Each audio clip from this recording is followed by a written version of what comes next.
Welcome, one and all, to the Vicar Chronicle the First. The name's Punk Sanderson, or not. Believe what you will. It's hardly very rock and roll, is it, punksters? Locked in a tape store by my boss, the legendary, some would say, infamous record producer extraordinaire, the Vicar, to tell you the mysterious case of Billy's G-string. Perhaps we'd better set some ground rules before we start. Rule 1, absolutely no retakes. Rule 2, absolutely no complaints about my bad grammar and loose tongue. If you want slick, watch TV. If you want real and raw, well, you might not get that from me either. Rule 3, absolutely some bits of this story are going to be changed and pulled completely out of my arse for legal reasons. There's a difference between telling the truth and spending the rest of your life in jail for libel. Rule 4, absolutely no girly poncy language like in all that chick clit. Is that enough? Okay, how about... Rule 5, I don't care if you fart, wipe your nose or spill coffee over yourself while you're watching this, so I reserve the right to do all of them while I'm telling it. Oh, yeah, and Rule 6, absolutely, positively no more blogs in this tape store.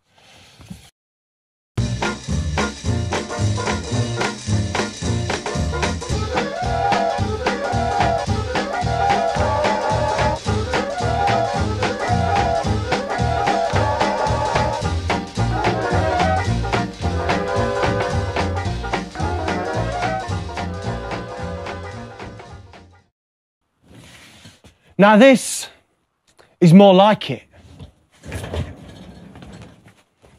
So, chapter 1. And our story begins, as so many do, with a telephone call. It came at 9:43 p.m. My boss, the enigmatic Vicar, is very precise about such things. On March the... something. And I'm not. Siobhan, resident angel, dealer in intravenous caffeine and endless cups of Earl Grey tea, looked inquiringly at the Vicar, who shook his head. I only take calls from my wife and direct communications from God, he said. He was growing irritable. I knew the signs. Cigarette burns in the carpet, broken whiskey bottles on the floor, cocaine in the sliders on the mixing desk, rubber dolls in the corner of the studio, televisions being thrown out of hotel bedroom windows, and cars being driven into swimming pools. No, I jest, punksters. No such excitement here, just hard work and raw nerves. Tempers often get a little frayed at the end of a long recording session, and we were well into the frayed stage. Siobhan couldn't persuade the person on the phone to go away, and she looked over despairingly at the Vicar. Will this call make my life richer and better? He asked in that calm, authoritative, slightly teasing manner of his. Will it nourish me? Will I look back in years to come and say, thank you, God, for that call? Siobhan knew better than to try answering such questions. She simply put her hand across the mouthpiece and waited to see if he would come to the phone. And sickly she had a lecherous eye, full small e-pulled were her brows too, and they were bent and black as any slough. Chaucer, he's in a good mood. He's going to take the call, I whispered under my breath. Sure enough, he moved over and picked up the phone. Hello, Real World Vicarage. It was our first time. Well, here as it happens, at Real World, the holy grail of English recording studios, although back then we were in the big room next door. Peter Gabriel's accountant apparently advised him to spend no more than $500,000 or so on a studio, and he obligingly spent 10 times that. Well, you know what they say about musicians? Big studio, small... No, I'm only joking, Peter, please don't sue me. Actually, there's a great photo of it on their website. The studio, not Peter's. Anyway, the person on the other end of the phone evidently began by saying, may I disturb you, or some such. Always a mistake. It is a little too late for such thoughts now, the Vicar said caustically. You have, of course, already disturbed me by bringing me to the phone as well, you know. A pause while the unfortunate victim tried to explain himself. Your timing is as impeccable as ever. You could not have chosen a more inconvenient or inopportune time if it were the result of years of well-focused practice in the art of making poorly timed phone calls, which is roughly how you make your money, is it not? Another pause as the person presumably wriggled on the other end of the phone. I think we know each other well enough to dispense with the formalities. Whoever is paying your bills will thank me for every minute that I save them. What are lawyers charging now? £5 a minute? That means you can probably earn £1 just by sneezing. A longer pause as he listened. Well, if you wish to see me in person, you clearly know where my person is to be found. I have been here for, he looked at his watch, 14 days, 10 hours and, He paused while he did a quick calculation. 3 minutes, and expect to be here for a further 7 days and 12 hours. It is a public place. I cannot prevent you from visiting. Not the answer that the caller wanted. It is, however, quite impossible for me to leave and come to London. I have commitments that I must honour, a concept that you would perhaps find difficult to understand. Come and see me if you must.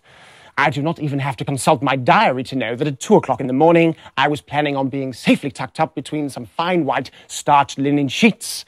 Another of those little English pleasures gradually being eroded by the contagion of the European community, with its damn continental duvets. He loved mispronouncing foreign words. Punk and I will simply keep working and await your arrival. I may be a feeble dribbling wreck by the time you arrive, but that, I fear, is a chance you will have to take. He handed the phone back to Siobhan, who stood still as if awaiting her punishment. He enjoyed her discomfort. So did I. I'm not one to derive much pleasure from the pains of others, unless, of course, it's the Welsh rugby team. But I hadn't put up with years of tongue lashings from the vicar to allow her to get away scot-free with the near mortal sin of allowing someone to disturb him while he was working. Ah, yes, the lovely Siobhan who recommended that I take the call.